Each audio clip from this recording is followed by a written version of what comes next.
Bakit galit na galit si Alan kay Lacson? Sinong Alan? Alan Peter. Alan, okay. Pag nagla-live selling siya sa Facebook. Bakit? Kasi si Lacson daw ang nagre-report palagi na scam ang mga binibenta ni Alan. Totoo naman. 20 years na po kasi kami niyan na nagla-lunch together, halos may grupo kami. Nandun din sila former Secretary Llamas, mga dati naming kakampi sa politika. And nagkakakwentuhan kami ni Senping niyan. Wala po sa Taguig yun, Senator Lacson. Hanapin mo kung nasan yung mga ghost na yon, di ba? Ang hilig mo kasi mag-smuggle ng mga issues na wala namang kilalaman sa pinag-uusapan eh. Pinag-uusapan impeachment. Ayun, no? Smuggle. Parang naubo siya nung nasabi na yung pangalan ni Ace of Spades. Naubo ng konti nung sinabi na eh. Living rent-free again sa utak eh. Pero meron akong tanong. Ano? Hoy, Bakit na flag ang binibenta ni na Alan Peter at Pia na Cayetano Products? Talaga? Bakit? Na-flag. Na-flag? Bakit? Kasi yung kay Lino Cayetano lang daw ang authentic. Peke daw yung sa dalawa. Ang sabi ni Lacson dyan, someone told me through an intermediary that Lino wanted to cross over and ask if he could contact me because he wants to help in the investigation since he said he knows many ghost projects in Taguig. Ayun. Pinulino Boom yun, boom. Mismong kapatid na nagsabi niyan. Tao, di mo manoy. Paano mo malalaman kung nabudol ka sa Facebook live selling? Paano? Kung si Chel Jokno ang na-mine mo, pero ang nag-deliver ay ang magkapatid na Cayetano, Alan at Pia. So in the landmark case of Stonehill versus Diokno, 1967 pa po to, karamihan ng mga lawyers hindi pa pinapanganak.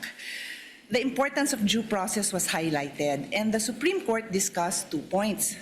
General warrants are void. Sabi ng Supreme Court, a warrant must be issued on probable cause for one specific offense and must particularly describe the thing being seized. So kailangan particular ang description dun sa warrant. Ang sagot niya ni Chel, hindi nagbabasa. Hindi nagbabasa, stock knowledge. At hindi ba niya alam na yung nagkaso kay Stonehill ay yung tatay.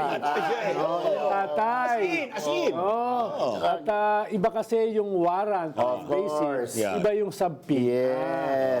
Malinaw sa ating batas, pwede kang magsubpoena sa isang impeachment trial. Correct.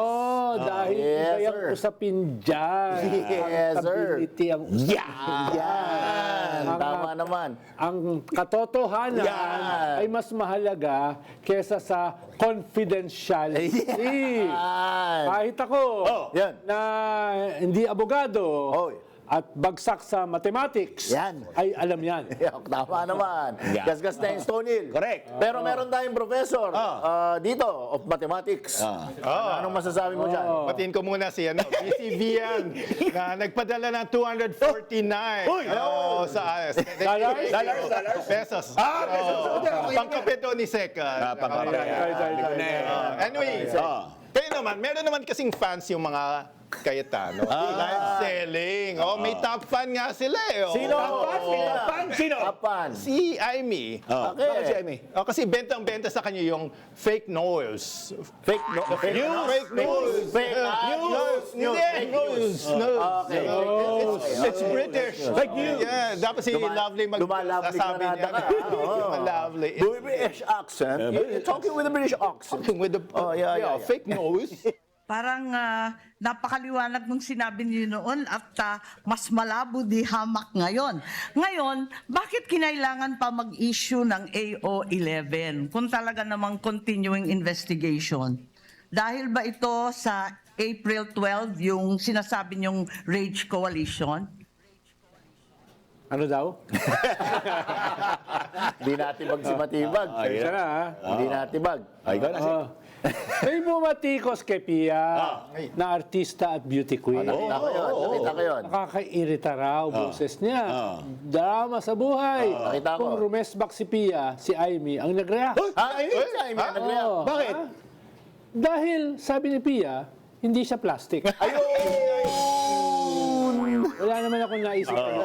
Haba ng sinabi. Basta yung Sabi sinabi niya, hello po sa lahat. Kumusta na kayo? Tulad Ganun ng naman ang sinabi ko human, sa di ba? last night. Unless plastic, sabi ni Mother Yeah. Pia. Unless plastic. Yun. Basahin nyo na lang yung akin tot baboy. Yeah. Wala namang tinamaan. Wala. 80 Wala. million lang ang idineklara ni VP sa SALE niya. Pero 6 billion ang labas-basok ng pera ayon sa AMLAC. Oo nga. Labas-masok lang naman pala. True lang. Oo. Pass through. Oh. Sabi ni Alan Peter, that's a fishing. Expedition. Expedition. Oo nga. Anong pinakamatibay na depensa nila na hindi naman ito pera talaga ni VP at dumaan lang sa kanya? Ayon sa mga batang 90s. Uy, ako yun. Uy, Ano daw? No. Si Sarah daw ay treasurer lang sa Paluwagan. Paano naman tayo, di ba? Utang naman. Ano na yung English ng paluwagan? Hindi ko alam. Ikaw, Diba ano? lubricant yun? Lubricant na. Hindi yung sa oil engine. Hindi, parang, hindi ba pyramiding yun? Parang, Ay! Nagwawala na yung mga tao dito sa studio. ibang Paluwagan. Guard! Guard, pakikuha to, guard. Lucy-goosey. Mag-joke ka na nga, mag-joke ka na.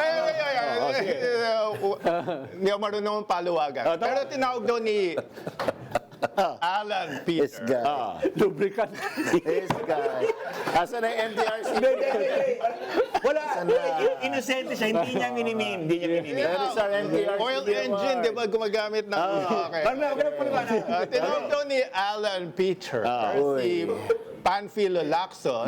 Yun. Na Panlito Lacson. Diba? Panlito Lacson. Ano naman tinawag ni Ping kay Alan? Ay, ano? Meron ba? No. Ano? Aklan Peter Cayetano. Kasi yung MTRCB. Na-mispronounce lang siguro yan. Kung interesado ka talaga sa flood controls, Senator Panfilo ang pangalan mo pero nililito mo lang mga tao So, Senator Panglito Lacson. Ayun, Pero, napansin nyo ba? Napansin niyo ba si Alan Peter, medyo nung kaharap si Matibag, ano na siya, nakangiti na, mabait na. Did you notice he was so Parang smart? siya Parang ang dating sa akin, parang pini-PR. Si Matibag. Pero bakit si Pia, ano pa rin, parang galit? Galit Parang pa. Galit pa rin. Kailangan may bad cop, good cop. Hindi, pero bakit? Alam niyo ba? Bakit? Bakit nga ba? Kasi hindi na siya naligo matapos masabon ni Kong Chel Jokno. Grabe. Pala. Pero nakita Yung pong search warrant, kung ano man ang makuhang ebidensya doon, ay direktang binibigay po yun sa court, and that is now considered as evidence by the court that issued the search warrant. Iba po ang subpoena, dahil pag naglabas ang isang hukuman ng subpoena, itong mga records ay hindi po siya considered yet as evidence. Yan po ay ipoproduce lang, dadalhin lang po sa korte, and now it is up to the parties, and I refer to both parties, to decide which of those documents may be relevant in terms of the evidence that they are that they need to present. Para kang di ba? Para kang first year law student na nile-lecturean ka ng iyong profesor. Tawag nga sa kanya, di ba, the dean? Diba? Pero alam niyo ba, naglabas siya ng video na splice na pinapalabas niya si Pia. Na pinapalabas niya na pinakain na ng alikabok si Chel. Oo, panoorin niyo. Sa live na debate, Durog, Splice.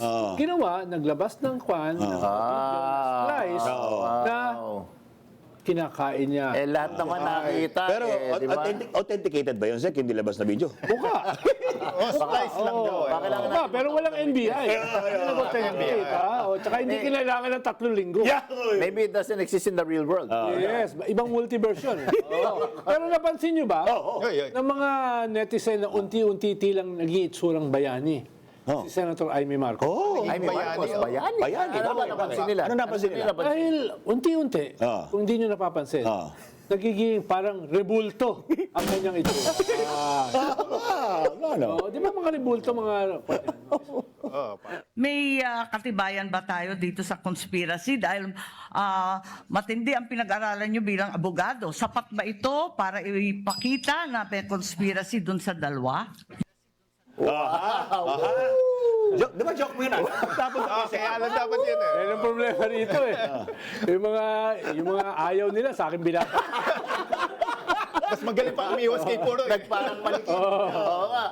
Pero sabi ng abogado ng depensa, hearsay daw ay chismis. Narinig niyo ba yun? hearsay. Hearsay, hindi chismis yan. Kaya ang mga chismosa ayaw na magpatawag ng marites. Uy. Uy, social na sila ngayon. Hindi na marites. Ano na? Ano ang tawag sa kanila? Siyempre, hearsay ay chismis, edi Hershey. Chocolate.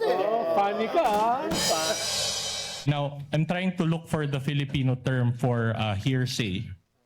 Ano ba yung hearsay sa Tagalog? Sabi-sabi or chismis? Is that a fair translation?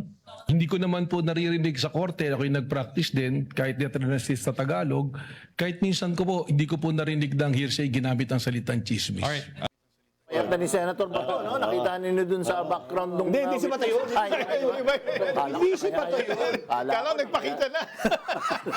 Pero kapag mataas daw ang trust rating mo, malabo ka lumabag sa betrayal of public trust. Ay, oo. Kapag 32 million ang bumoto sa'yo, may lisensya ka na maging corrupt at saka serial killer. Hindi ba? Sabi ng China tungkol dito, Kani sabi? eh di mga unggoy kayo, mga orangutang. No? Ayun, no? Ayun. Eh kung naniniwala naman talaga kayo na popularity contest ang impeachment, abay talaga unggoy na tayo. Ayan na. Ikaw na. Ba't kamukha namin ni Admiral Taliela yung unggoy? Ako yan. Okay. Gusto daw pabuksan ni Robin lahat ng bank records sa mga senador para magkaalaman na raw kung sino-sino ang malaki ang laman.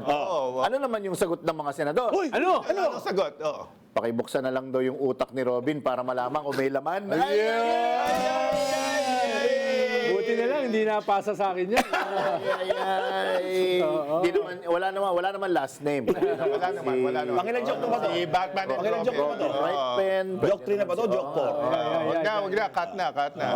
Pag gusto mo katin, hindi, ikaw yan eh. Ay, sige. Santos. Pero pag si Sen Tito Soto daw nag-joke, ang tawag ay bulagaan. Bulagaan. Eh kapag si Alan naman, si Alan Peter, nag-joke, ano ang tawag? Ano? Imburnala. Kara ko, kalterohan. Napansin niyo ba? Palaging kumukulo ang dugo ni Pia kay Risa. Tulo. Si Senator Risa palaging binabatikos dahil sa index cards niya. Pero nagtatrabaho. Mukhang may nakarma. Bakit? Bakit? Si Senator Pia sabi, do your job!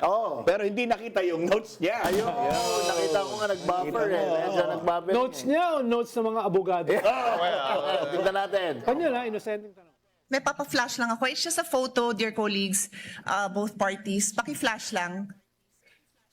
So sabi nyo nasa GSIS. You confirm na nasa GSIS yung mga ahente mo.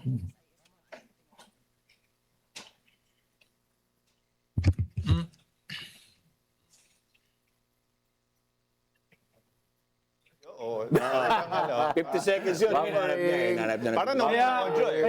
Kaya ako, hindi ako nag-notes. Ako nga, kahit dito. Kahit kailan, no? Pansin nga natin. Kahit teleprompter ka, ayaw mo basahin. Oo nga. Off script nga eh. Pag gusto niyo magkaroon tayo ng bingo, last na. Bingo. Bingo! Okay, 4 Magkaroon alas. tayo ng bingo. Bingo. Bingo! Pwede. Para bumingo sila. Sa letrang B! Uy, B. Binoy! Sabi ni Robin, ang taong paiba-iba ang sinasabi, di ba sinungaling? May mga tinamaan at nanahimik sa ngayon. Sino-sino yan? Sino? Yung Maleta Boys, di mo na sila nakita at naririnig. Ayun. Yung kanilang... Tama po ba o mali na tawaging sinungaling ang taong iba-iba ang sinasabi? Yun. ano sabi niya? Sinungaling? Parang ganun ang boses mo pag medyo sengot ka na, di ba? Sinungaling. Tama natin. Grabe naman kayo. Napaka sinungaling nyo. Bingo! O sa letrang I. Yan. Ano yung letrang I? Intindihin nyo na Sabi ni Robin sa prosecution na huwag gawing witness ang mga may kasong perjury. Okay. So, hindi pwede ang PR dyan. Yeah. Umalma si Jinky, pero sa utak lang niya. Ano sabi Sa thought. Ano sabi sa dot bubble niya? Sana gawing senador ang isang convict. Pwede po ba na sana ay maiwasan natin ang pagbibigay ng witness na may kasong perjury? Hindi na po ito si Las Cañas. Ang sinasabi ko po ay yung dalawang mahal nating witness, si Attorney Jeremy Lotok at si NBI Agent Calilong. Yun. Ayaw niya maging witness kasi may kaso daw ng perjury. Pero sabi ni Jinky, fake news daw yun. Fake news, fake news. Dalawa lang sa ngayon na kaso. Nasaan na ba tayo sa Ang may perjury yata si Robin eh. Uy, Nung sinabi niya, hindi niya naman itinaka si Bato. Diba sabi niya? Sabi niya. Sinakay lang daw niya. Sinakay lang sa Naglalakad lang naman daw sila. lang. Anong tawag doon? Di perjury. Sa letrang NG. Yan. Sabi rin ni Robin kay Jinky na wala siyang karapatang magtanong. Nakita niyo ba yun? Oo nga eh. Sabi Sa utak ulit ni Jinky, Oy, thought bubble may thought bubble, niya. may thought Oo, may bubble. sinabi siya. Alam niyo kung ano yun? Ano Thought bubble niya. Ano sabi? Wala daw siyang karapatang uminom. Medyo lashe. Medyo eh. Nasyeng ka ba? Sa letrang O. Obo!